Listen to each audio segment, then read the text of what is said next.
ego la turu ni fɛn bɛɛ bɔla anw fɛ donc o laturu lɔ masa Sulemani mun bɛ fɔ masa Sulemani ka so Yusuf ka so o fana bɔla Farafinw de fɛ yen nɔ. Mun nana ni minnu ye mun nana sɔrɔ a bɛɛ bɛ an fɛ yan ka ban. mais ne bɛ kelen ɲininka ni ma fili masa Sulemani e k'i jɔ sa masa Sulemani Yusuf u bɛ Ala tɔgɔ ni fɛn minnu fɔ comme a b'a fɔ k'olu ye religion ça vient de chez les arabes o Ala tɔgɔ ni fɛn minnu bɛ fɔ donc ça depuis silamɛya ma nɔ o tun bɛ africain bolo quoi. Bon ne kɔni fɛ kɔni. Donc depuis ça ni silamɛya yɛrɛ ka créer Ala tɔgɔ tun bɛ africain bolo. An kɔni b'a dɔn k'a fɔ a ye mun fɔ. Ah e jɔ n bɛ segin ka question kan. An kun ka Ala y'an ka boli de.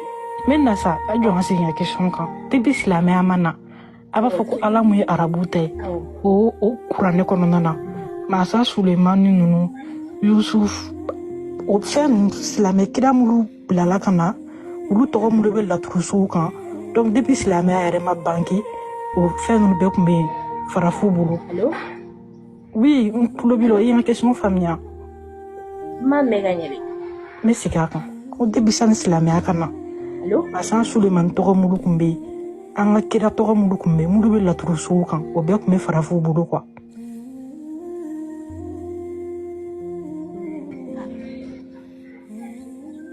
Tiɲɛ ka di Ala ye n t'o dɔn. Mais e y'o de confirmer sa o la kɛ n ko kuma bɛ ka dun parce que n'i nana i bɛ fɛn dɔ confirmer i réfléchis à deux fois cɛkɔrɔba y'o de fɔ cɛkɔrɔba ko laturu ni fɛn ninnu bɛɛ ye farafinw ta ye o laturu tɔgɔ ninnu ka arabu tɔgɔw de b'a kan e b'o faamuya cogo di.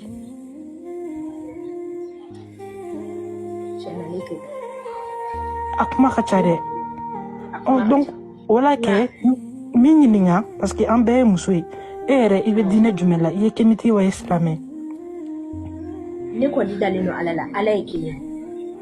Donc ni Ala ye kelen ye min ta komi dɔgɔnin an b'a kɛ ten. Masa Ramani. Voilà donc min ta komi dɔgɔnin an b'a kɛ ten i ka religion ɲɛɲini ni mana ko ninnu lamɛn ni dabila parce que an ka cɛkɔrɔba ka an bɛɛ de bɛ k'a ko ɲɛɲini. Plus an bɛ ka taa ne ba e ka ne lamɛn bani plus an bɛ ka taa plus cɛ bɛ ka kuma min fɔ plus an tɛ ka se k'an yɛrɛ retrouver. An bɛ k'an yɛrɛ retrouver n'i ye an bɛ ka cɛ ka vocaliser e ka ne lamɛn bɛn n'i ye an bɛ ka cɛ ka vocaliser n terimusow lamɛn n'i ye an bɛ ka cɛ ka vocaliser c'est pour que k'a yira mɔgɔw la cɛ bɛ ka manamanakan de fɔ e yɛrɛ mɔgɔ min ko fɛn bɛ tun bɛ anw farafinw bolo ale ko avion dilanni sababu bɔra laturu la e yɛrɛ n'i b'i réfléchir dɔɔni k'o faamuya a tilala k'a fɔ ko laturu bɛɛ origine bɔra Afrique arabu tɔgɔ ni fɛnw b'o la n'i ma fili n'i ma ɲina ale mun filɛ nin ye a consœur dɔ bɛ yen nɔ confrère dɔ bɛ yen a kɛ to kɔrɔjɛ Musa Sidibe Wantaro Dumbiya voilà ale ko boli yɛrɛ bɔra arabu la de ka na farafinna e b'o faamuya cogo di olu bɛ religion musulmane critiquer parce que kira tun ye arabu ye mais olu yɛrɛ bɛ boli mun sɔrɔ o boli source bɔra arabuw fɛ e b'o faamuya cogo di.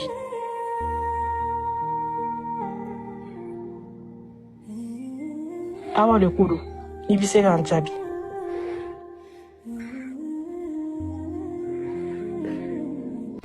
Awa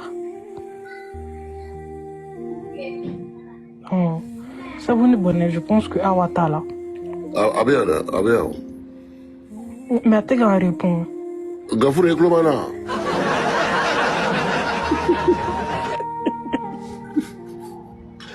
Gafure. Gafu. A taara de. Gafu ni jigila a ka ɲi. Ok a lajɛ a kan na.